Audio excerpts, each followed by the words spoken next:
बताओ अभी क्या पढ़ रहे थे? अलिफ मदाम पढ़ रहे थे। और क्या पढ़ रहे थे? ये क्या है? As hello. अच्छा जी, ये पकड़ो, ये पकड़ो। और ये क्या है? काफ से क्या होता है?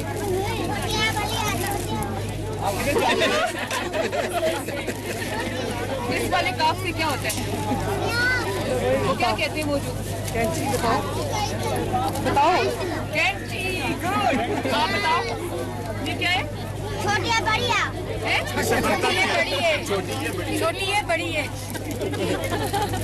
So sweet. क्या नाम है बेटी? फातिमा? गुड़िया फातिमा।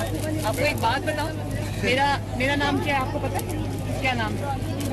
और आपको पता है कि मेरे घर में मुझे सारे क्या कह के बुलाते हैं? गुड़िया। तो मैं भी गुड़िया हूँ। सारे बच्चे स्माइल करो।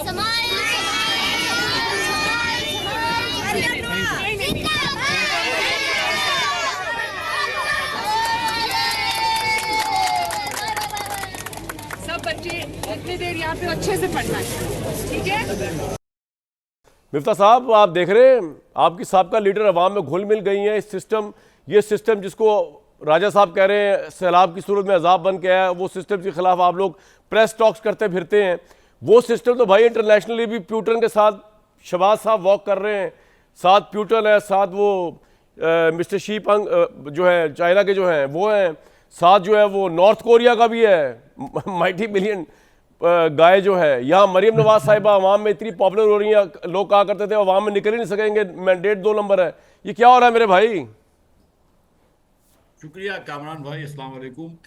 देखें, जो हमारे दोस्त और मोहतरम सलमान राजा साहब जो कह गए, मेरे ख्याल से जोश खिताबत में ये फरमा गए हैं। ऑब्वियसली अल्लाह ताला ने खुदा न खास्ता अजाब पाकिस्तानी कौम के ऊपर नाजिल नहीं किया। सैलाब एक कुदरती अमल है जो होता है, हर 2-4 सालों में आता है। ग्लोबल वार्मिंग बढ़ गई है, उससे थोड़ा सा ज़्यादा आ रहा है। सैलाब के रास्ते में जो आप चीज़ें बनाएंगे, चाहे वो रूडा की चीज़ें हों, दीगर ठीक। हाउसिंग सोसाइटीज़ हों, या कोई भी और जो होती हैं, वो बह जाती हैं हमेशा, चाहे वो रावी हो या सतलज हो या इंडस हो। तो ये तो एक कुदरती अमल है। पाकिस्तान में जो सैलाब की तबाहियाँ आई हैं ज़्यादा, उसके अंदर जो है ये हमारी बेहिसी और नालायक लीडरशिप है, जिसकी हमारी प्लानिंग है जिसकी वजह से ये हुआ है, इसमें तो कैसे? कोई डाउट नहीं जरा है। साबित कर रहे हैं कि शहबाज शरीफ साहब की कैसे नालायक प्लानिंग है उनकी गवर्नमेंट की, कि जो आप फरमा रहे हैं कि सैलाब इस वजह फर्स्ट से। ऑफ ऑल, मैं शहबाज शरीफ साहब की बात नहीं कर रहा नहीं, था। उस वक्त तो इन्हीं की गवर्नमेंट है भाई। वफाक में इनकी हुकूमत है, बिल्कुल दुरुस्त आपने फरमाया। तो आप ये वफाक कह में रहे हैं इनकी, कि अली अमीन गंडापुर और मरियम नवाज साहिबा की नालायक गवर्नेंस की वजह से, जरा साबित करें कैसे? कहना तो बड़ा आसान है। जी, कहना ही टीवी के शो पे कहा ही जा सकता है, सबूत अच्छा। मतलब लेकिन लेकिन मेरी गुजारिश सुन लीजिए, मेरी जी जी गुजारिश जी। सुन लीजिए। देखिए, गुजारिश ये है कि ये काम हमने सूबों को दिया हुआ है और उसके लिए वाफर पैसे दिए हुए हैं। ये बात सबको पता है कि पैसे इतने वाफर हैं कि 60-60 पेजों के हम इश्तिहारात निकलते हैं। मेरी बहन जब जापान गई थी, तो जिस दिन पहुंची है उस दिन एक अखबार में आधी हाफ पेज की एड ली कि वो जापान पहुंच गई। खैर आफियत हमको बता दी, कौम को करोड़ों रुपए पंजाब हुकूमत ने खर्च कर दिए। दूसरे दिन वो किससे मुलाकात करेंगी और क्या सोच रही थी, उसके बारे में भी इश्तिहार आ गया। अब आप देखें कि यहाँ जब फ्लड थे तो वो जापान में बैठी हुई थी। इस वक्त फॉर तो नहीं है, लेकिन उनके आने से कोई इतना वो नहीं होता। उसके बाद वो कश्ती में गई हैं, वो लाल जैकेट पहन के हेलीकॉप्टर में घूमी हैं। एक बोर्ड मीटिंग हुई है, जिसपे वो नक्शे देख रही थी, लेकिन वो ब्रिज पे हुई है, अपने ऑफिस में नहीं हुई। बहुत सारी ऐसी चीज़ें हम सियासतदान अक्सर ये करते हैं कि इन चीज़ों को भी एक फ़ोटो अपॉर्चुनिटी बना देते हैं, एक टिकटॉक अपॉर्चुनिटी बना देते हैं, और फिर उसकी वजह से गलतियां होती हैं। लेकिन जब करने का काम आता है तो कोई हुकूमत हुई, मरियम नवाज शरीफ की हुकूमत हुई या गंडापुर की हुकूमत हुई या मुराद अली शाह की हुकूमत हुई, कोई भी हुकूमत ने कभी भी डिलीवर नहीं किया। पाकिस्तान का निज़ाम है हुक्मरानी क्योंकि नाखिस हो चुका है, इसलिए कोई हुकूमत कभी डिलीवर नहीं कर सकती। जब बारिश आती है बुनैर में तो बोलते हैं ये अल्लाह की मर्जी थी, केपी वाले बोलते हैं, बाकी लोग बोलते हैं अमीन गंडापुर का कसूर है। जब पंजाब में ये होता है तो बाकी लोग कहते हैं मरियम नवाज का कसूर है, और ये कहती हैं कि अल्लाह की मर्जी है। अब जब सिंध में ये सैलाब जाएगा फिर इस पर बहस हो जाएगी कि ये अल्लाह की मर्जी थी या सिंध हुकूमत। अब ये गुजारिश ये है कि अगर जब से ये जमहूरियत इस बार आई है 2008 से, और 2022 तक तो कम 24 तक तो शायद थी, तो उस दरमियान जो ये हुकूमतें हैं, केपी ने वो तो सिंध में तो पीपल्स पार्टी लगातार हुक्मरानी कर रही है।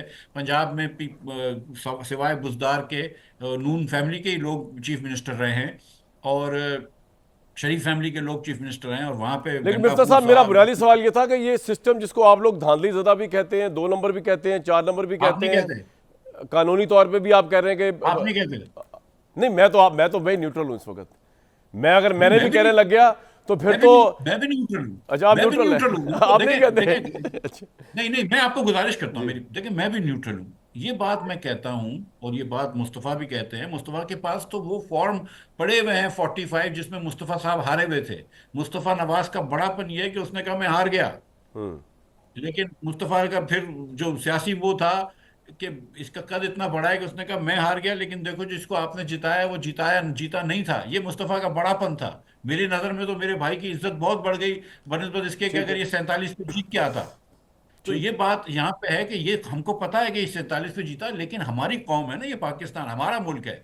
तो अगर हमारा वजीर आजम जाता है चीन, तो हम चाहते हैं कि उसकी इज्जत उसको मिले। अगर हमारे हिंदुस्तान से जंग होती है तो ऑब्वियसली हम चाहते हैं कि वो जंग जीते। बिल्कुल तो ठीक। हम पाकिस्तान के साथ हैं, लेकिन इस हुकूमत को तो ये नहीं कह सकते ना कि आप इलेक्टेड हैं, आप अच्छे हों बुरे हों जो भी हों, लेकिन इंतखाब से नहीं आए हैं, बेईमानी से आए हैं। ये बात तो मानने की है।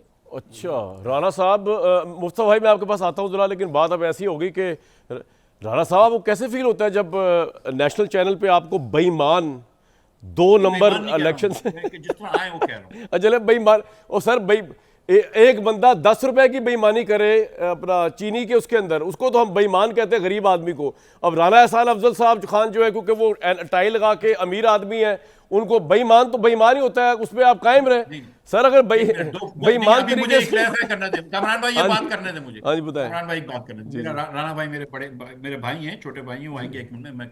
मैंने राणा साहब को या किसी को भी बेईमान नहीं कहा। राणा साहब तो बहुत ही अच्छे आदमी इनकी हैं, पूरी इसमें कोई हुकूमत को कह दिया ना आपने, इनको नहीं कहा। मैंने ये कहा है कि बेईमानी से आए हैं, इलेक्शन बेईमानी में से आए, बेईमानी ठीक हुई। ठीक ठीक है, है भाई ये आप, अलग बेईमान। ठीक है ठीक है। अगर एक इतनी सी और गुजारिश, एक और गुजारिश जी सुन जी लें। जी जी जी हुक्म। सर ये जो आप कह रहे हैं ना कि 10 रुपए की चीनी में बेईमानी हुई है, सर ये ज्यादती कर रहे हैं आप। 70 रुपए की चीनी में क्यों नहीं मिसाल दे रहा करेंगे? था मैं, ठीक है नहीं, मिसाल भी ना दें। अच्छा, जब चलें। 70 रुपए इन्होंने लिए हैं तो 70 रुपए बोलो। डन हो गया, 70 रुपए डन हो गया जी।